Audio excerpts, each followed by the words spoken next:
Hello everyone, I'm Kajal and today we are going to discuss the second chapter of the 8th class students of the second semester. So we are going to discuss your fourth chapter, the circulatory system, today in this video. In this chapter we will discuss about the blood vessels, what is the function of them, as well as the heart and other disorders of the heart too. So this is the content of our chapter. Let us begin. So firstly, the circulatory system. What do you mean by circulatory system? In our body, different systems are there. Excretory system, circulatory system, digestive system, nervous system. So we are going to discuss about circulatory system in this chapter. Circulation. Now which circulation takes place in our body? In our body the fluid is present and the main fluid is blood that is flowing in all parts of our body, and the flow of the blood in all parts of our body is under the circulatory system. How the blood circulation takes place in our body, so that is the content. I will show you one model, by that way the circulatory system will be more clear to you. This is the model of a circulatory system.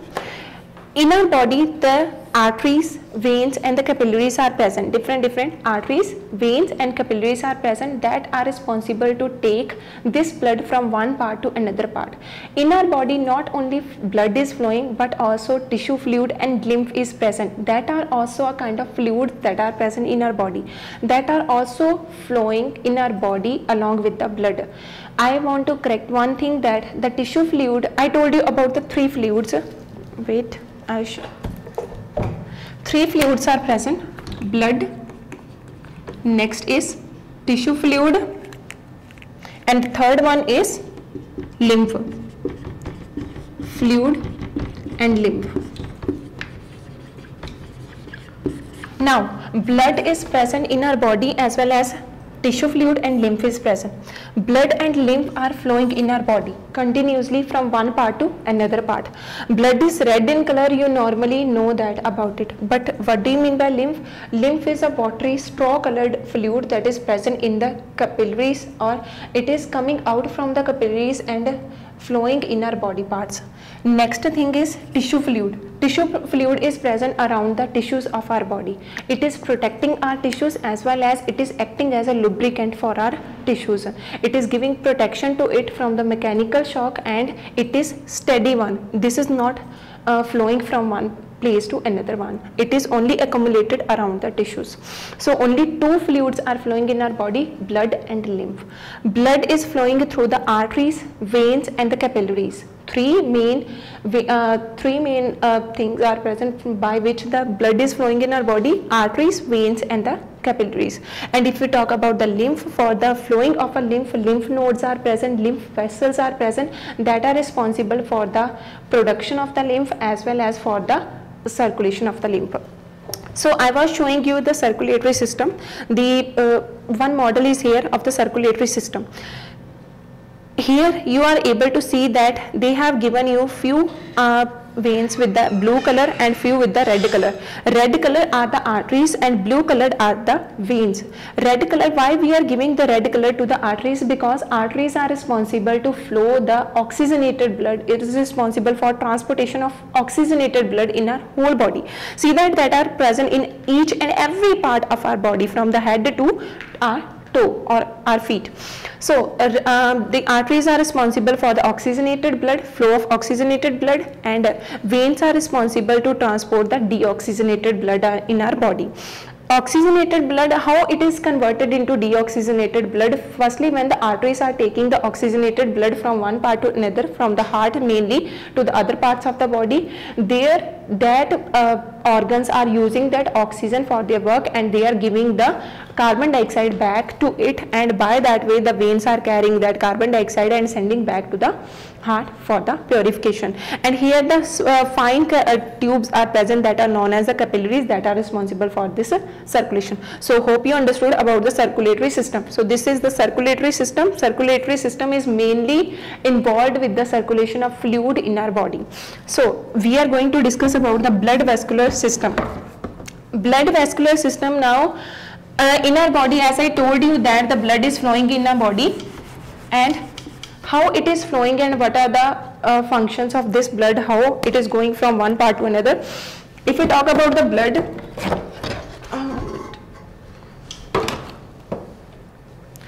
So blood, we are going to discuss blood vascular system. Blood vascular system.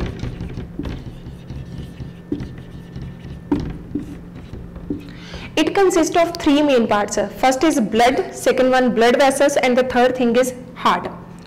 Blood vessels and heart. Vessels and heart. Now if we talk about the blood is having the cells in it. Okay, so blood is having three type of cells in it: RBC, WBC and blood platelets. RBCs means red blood cells, WBC means white blood cells, and the third one is the blood platelets. Now what is the function of these three? Let us discuss it in detail firstly. Afterward we will continue with the blood vessels. So here are the three cells or corpuscles. These are known as corpuscles, and these are three in number: RBC means red blood cells, WBC means white blood cells, and the third one is blood platelets.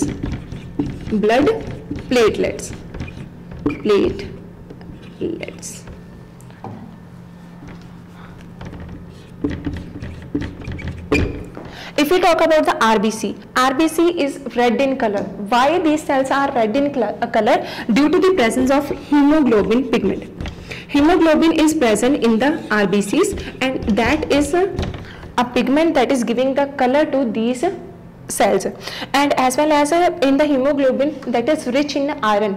Okay, iron is present and it is giving color to the RBCs. RBCs are mainly responsible to transport the oxygen from one part of our body to the other one, as well as is taking the carbon dioxide from other parts to the heart back.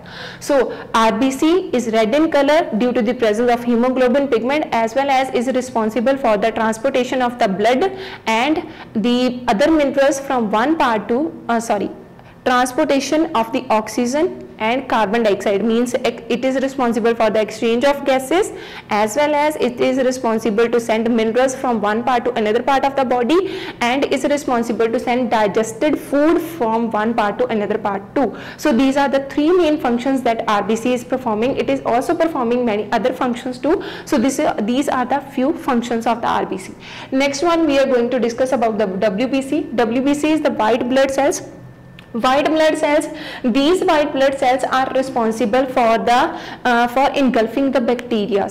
You know that whenever the cut is there on your body, firstly if the cut is on the outer part of your skin, the white colored fluid is coming out from your body. That is WBCs, and that WBCs are fighting with the bacteria, with the germs that are present around that wound, and are responsible for killing them, and they are engulfing them, as well as they are responsible to protect our body from the foreign injuries and from the foreign bacteria, and it is responsible to protect us from the for the infections too. So it is responsible for protecting us from the infections by engulfing the bacteria. Next one is the blood platelets. Blood platelets are present in our blood too, and that are responsible for the clotting of blood. If injury is there, bleeding, you know that bleeding is there, and after few minutes the bleeding stops. Why it stops? Due to the blood platelets. Blood platelets are forming clots there, and due to that clots, you have observed that on that cut part, after few hours or after few days, if injury is more, after few days a brownish part appears there. Okay, that starts appearing. What is that? Because your blood starts forming clotting there to cover up that part, okay, to recover that part. So that is happening due to the blood platelets. Its main function is to forming the blood clots. Next we are going to discuss about the blood groups and blood transfusion.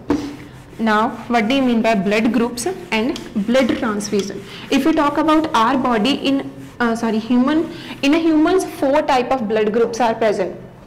So blood groups and transfusion.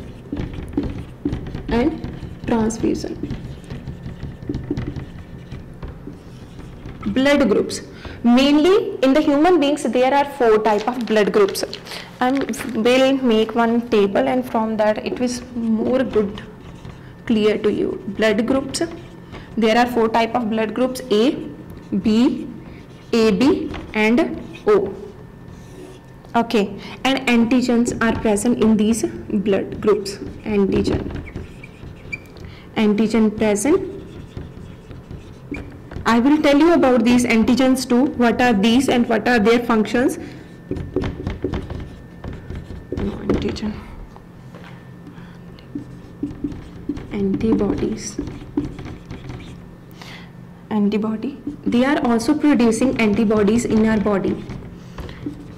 Anti-A, anti-B,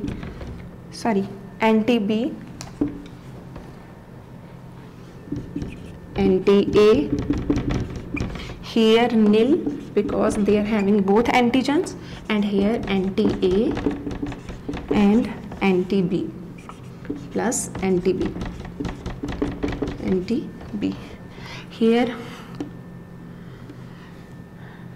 donate, to whom they are able to donate and receive the blood. A, AB, here B, AB, here is the AB, and here all. AO,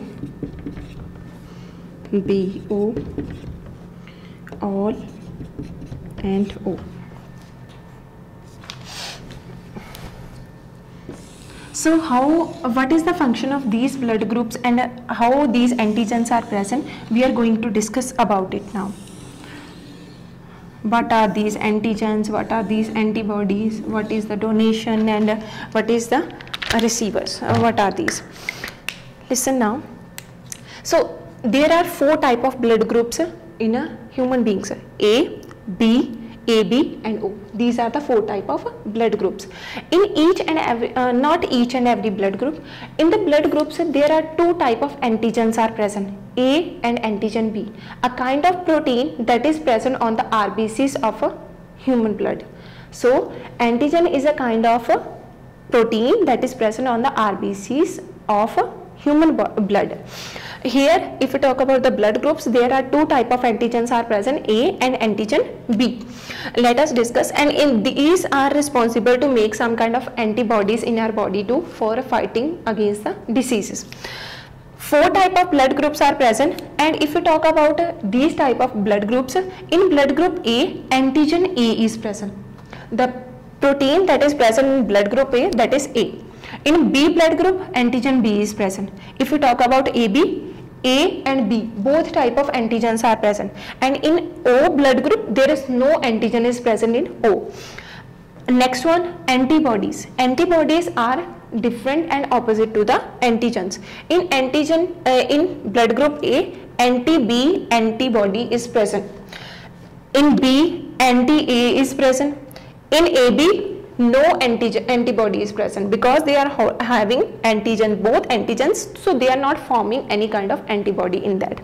Next, O blood group, they are having anti-A and anti-B because the O is having a no antigen in them, so that's why they are having both type of antibodies in them. That's why the O blood group person are able to give or donate the blood to any other blood group person, and that's why these are known as a universal donors too.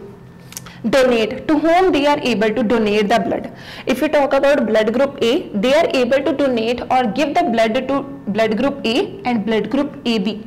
Why they are able to donate the blood to blood group A and AB? Because in the blood group A, again antigen A is present, and in the AB both antigens are present. That means they are able, their blood cells are able to cooperate with them and are able to form the antigens of anti-B again too. Blood group B, B and AB. Blood group AB are able to take the blood from AB only. And if we talk about the A is responsible to give blood to the AB only. And if we talk about the O is, as I told, it is known as a universal donor because they are able to give the blood to any other blood group because they are not having any kind of antigen in them.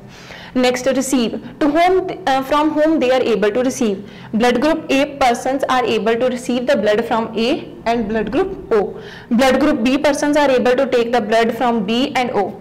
Blood group AB are able to receive the blood from all other blood groups. Why it is able to take the blood from all other groups?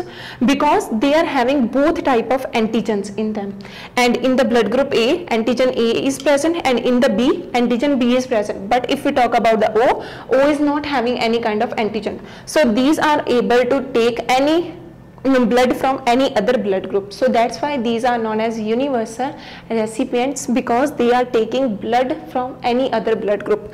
And if we talk about the O are able to receive the blood from O only. So there are two. AB is known as universal recipient and O is known as universal donor, because they are able to give blood to all and AB is able to take the blood from all. Next one we are going to discuss, there is if the now what do you mean by transfusion term? Firstly, transfusion means to give the blood from healthy person to other one. Suppose that injury, one person met with an accident and he has lost his more blood. So in his body there is a requirement of the blood. Then what is happening? The doctors are telling the persons, or they are giving the blood from the other healthy person's body to that person, that patient's body.